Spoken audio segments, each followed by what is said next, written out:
Well, if you're one of the many people who have watched WBOC over the years, you've come to know some of the very talented reporters who have joined the news team, worked their beats on Delmarva, and then moved on to bigger markets. Now, even though they're gone, we still consider them family, and one of those reporters is Kimberly Wiggins, a part of the news team from 2008 to 2010.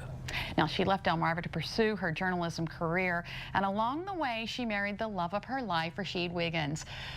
But her fairy tale took a tragic turn earlier this year when Rashid was killed in a hit and run in Florida. Now, although we wish it was under different circumstances, we are happy to welcome Kim back today to tell us how she's using her story to help others. Kimberly, welcome back. Thank you. It is good to be here. It's good to have you here. So I know it's difficult, but I want you to tell us about Rashid. Rashid he is the love of my life, the light behind my smile. He is the most amazing person I've ever met. He was so strong, so courageous, so brave, but also so giving and so loving. He would give his all to help anyone, even if he didn't know them. And he meant so much to so many people, so it's not just me who's feeling this loss. You married shortly after your time here at WBOC. We were long distance for 7 years. Oh my. Wow. We met at Duke, but we didn't start dating until a few years after I graduated. And we just couldn't get in the same city. So he stayed in North Carolina and I bounced around for TV. And while I was here, we of course saw each other as much as possible. We were two broke kids. And so we would drive all the time after I was the weekend anchor. And so when I finished anchoring, I would load up my car and actually drive to North Carolina after anchoring the evening newscast, which was so stupid. Never recommend. But I wanted to spend as much time with him as possible. And so that's what we did for 7 years. We got married in Duke Chapel in 2011, and it was great. You know, he was definitely all I ever dreamed of. And you did have a happy few years, Yes. but then that all changed in April of this year. Can you tell us about that night? It was April 16th, and it was a normal Saturday. We had been busy. I had been traveling, seeing family, and doing a few things, and he had been busy at work. And so he always believed in us connecting and making sure that we had some time and took some time for one another. And so we didn't have time to go to our favorite bed and breakfast, and so we're like, let's just have a fun movie day. So we went to the movies. We saw 2 movies back to back, paid for both of them, and you know, just decided to make it a fun day. We went home that night. He was working on the couch. We were watching a TV movie, and he decided he wanted some snacks. Rashid was very healthy, but when we had our cheat meals, he loved to go all out. And we had a store across the street from our complex. He decided to go get some candy, and he just didn't come home. And it was, you know, a few minutes turned into a half hour, and I was texting him, and I thought, you know, he was probably talking to his dad in the parking lot or about a game or something, or talking to a friend about a game, and lost track of time, which he normally did. And he wasn't responding to my texts, and he didn't answer when I called, so I knew something was wrong. So I grabbed my dog, and we looked around, we didn't see him, and then went to the front of the complex, and I saw lights and a crowd, and walked up and asked police what was going on. And they said someone had been hit. And I asked, you know, well, who? Because my husband had gone to the store and hadn't come home, and I was thinking he had probably gotten involved and tried to help that person, because that's always what he did. And finally they asked me my name, and I told them, and they told me to wait there. And then my world fell apart, and everything went blank. And he had walked across the street to the store, and he was in the median to come home, so he was a few feet away from our sidewalk. And he was standing in the median where the, you know, the concrete little block is and the grassy area, and someone had hit him and thrown him into the roadway. And 2 more cars hit him, and the first 2 cars kept going, and the last one stopped. And so they're still looking for those first 2 cars. We're sorry. Thank you. So all of this is still unsolved. Yes. They are still looking for those first 2 cars. They know the first one was a white Toyota Prius, And the second driver, they believe, was on her cell phone because they said she was a woman and her face was illuminated by the light of a phone, so she was probably texting. And I do understand that accidents happen, especially in the case of the second driver, but at this point, almost 8 months out, someone knows what happened. Those drivers know. They had a passenger in the car, they know, or those people have told someone, or someone knows that their car wasn't right, or those people weren't acting right on April 17th. And so someone needs to do the right thing. There's a $10,000 reward. I bought 2 billboards a few months ago in Florida to try to keep the case going and help investigators as much as I can, but we are desperately still seeking answers. Something needs to happen. Yeah. Goodness. Well, you have, however, turned your grief into something, another journey, I guess you could say. You created a group called Still His. Tell us about that. So Still His comes from the idea that I and other widows and widowers out there, I am still his, but also still his. And through this journey of grief, you know, as a TV reporter, I have knocked on doors of many people who have lost loved ones, and it's always the worst part of the job. And I definitely empathize with them, but I never truly understood the depth of their pain until now. And I've even lost family members, but this, nothing could prepare you for. And so Still His is to provide a community, to provide love and support to those who will never be the same and who died that day their spouse died and who are looking for a way to keep going. So there's strength in numbers. Yes. Explain to me Wisters. Wisters is widow's sister. Okay. And what happened is a few weeks after Rashid's death, I was tweeting and using social media for the investigation, and a Wister, Veronica Hollis, reached out to me, and she would just tweet words of encouragement and share my links. And I had no idea who this woman was. I didn't know her. And I happened to look on her page. She had a blog called Still His, and her words just resonated with my soul. She knew exactly what I was feeling. I wasn't crazy.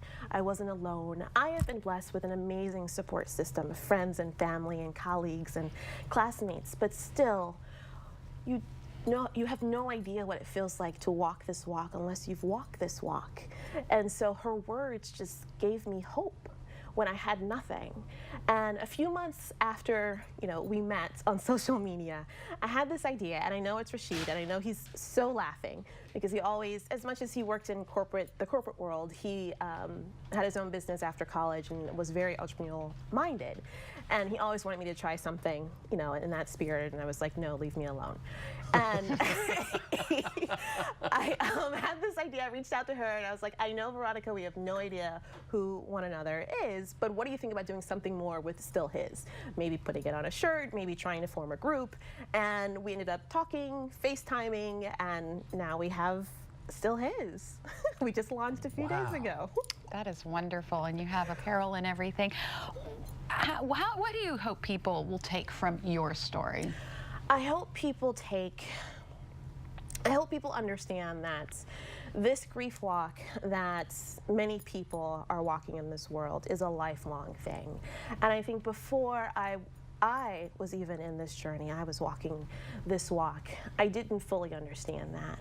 I think so often in this society we think that if someone dies and those close to that person, after a few months or even after a year, they're back to normal.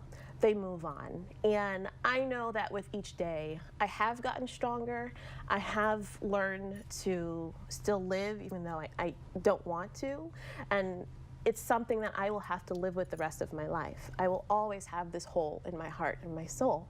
But I think knowing that there are other people who know that despair and who know that pain helps, because as many good days as I have and good moments as I have a lot of bad ones. But I have to push through them. And there are a lot of other people out there walking that same walk. And so, especially during this time in the holidays, it's really hard for folks who have lost someone.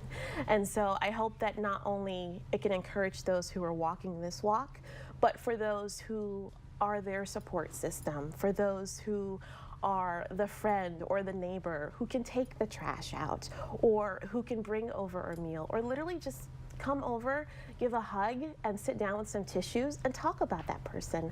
I know grief is hard and it makes a lot of people unnervous, but literally everyone's not the same. But when I hear people say Rashid's name or tell me a story about him or share something about him, it makes me smile. And I think it's that way for a lot of people. I have to ask you, tell me about the Taj Mahal. So in August, I decided to take a trip to India with one of my girlfriends from grad school.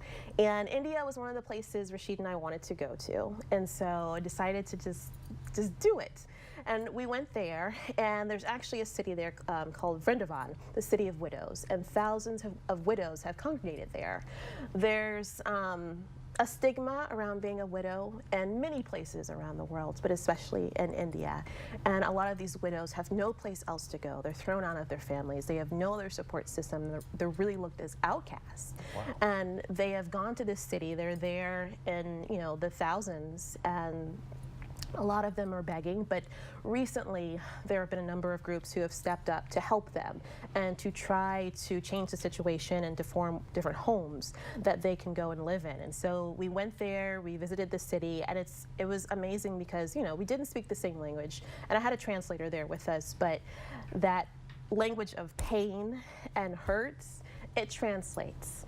And even though clearly I live in a different world than they do, and I have so many other things that they don't have, but they still understood and I still understood them. And it was a great reminder because I spoke to a woman who actually lived in that home with her mother. They lived in the same room together. And at one point, you know, I was brought to tears, and she said, "It's okay. My mother lost my father 2 decades ago, and she cried last night for him. This is a lifelong thing, and it's okay. Be gentle with yourself." And so it was an amazing, amazing experience. As she's describing this experience, half a dozen names have come to mind of friends that I have that have walked this walk, and I've never seen it through their eyes like you're describing. How can the community help? Well, I think the first thing is just thinking of those people, because one thing that happens when you become a widow, and I've spoken to a number of widows, is you feel lonely even in a crowd. And a lot of times what happens is, you know, after a few months or a year, your friends think you're okay because you're going through life, but you're not. And people tend to forget about you, and they forget about those birthdays and those anniversaries and those random times that hurt the most. And so you feel forgotten, you feel invisible, and you feel no one understands. And in just the few days we've launched the site, we've heard from a number of widows who have said, "Thank you. Thank you for letting me know I'm not alone, and that even though I feel so lonely and forgotten, I'm not. And there's someone else out there who understands." And so one, it's just reaching out to people. And everything doesn't require money. Sometimes it literally is just going over, sitting down, and giving them a hug and saying, "How are you doing? You know, what is going on in your life?" Secondly, you know, check out the Still His site. One thing we're hoping is, you know, we have the apparel, we have the jewelry, and all these fun things, but we also hope to provide a little bit of love. And so every few weeks we are sending these love boxes to widows. We've received a few nominations, and obviously the more we're able to do with the site, the more we can send these boxes, and they're just a few fun things we hope will make people smile, because when you lose your spouse, obviously you lose your date night, you lose that person who brought you flowers, you lose the person who made you feel beautiful and special, and you lose that element of surprise. And so we hope to provide a little box of things that make them smile and feel loved. And the more that we can do with the site, the more we can do that, and hopefully, you know, it'll continue. Kim, you're out of the news business now, so what's your future hold? Honestly, still trying to figure it out. It's 8 months out, and you know, I'm slowly being able to stand on my feet and try to think about the future. One thing I wasn't prepared for in losing Rashid was losing the ability to dream. I've always been such a big dreamer. I half the time never knew how I would get to point B, but I knew I could get there if I saw it in my mind, and I always did, and he was always the same way. And when he died, I lost a great deal of that ability to dream just because I just didn't care about the future. And so I'm finally getting there now and finally able to figure out, or to start to push myself to think, you know, Rashid would still want me to dream and still have a future. So what does that include? And so I'm not 100% sure. I honestly have no idea, but trying to figure it out one day at a time. One day at a time. There's not a time schedule to this. Yeah. Wow. Thank you so much for coming in and telling your story. I think we speak for everyone when we say we only wish you the best in your journey. Thank you. All right, and if you would like to read more about Still His, go to our website, delmarvalife.com.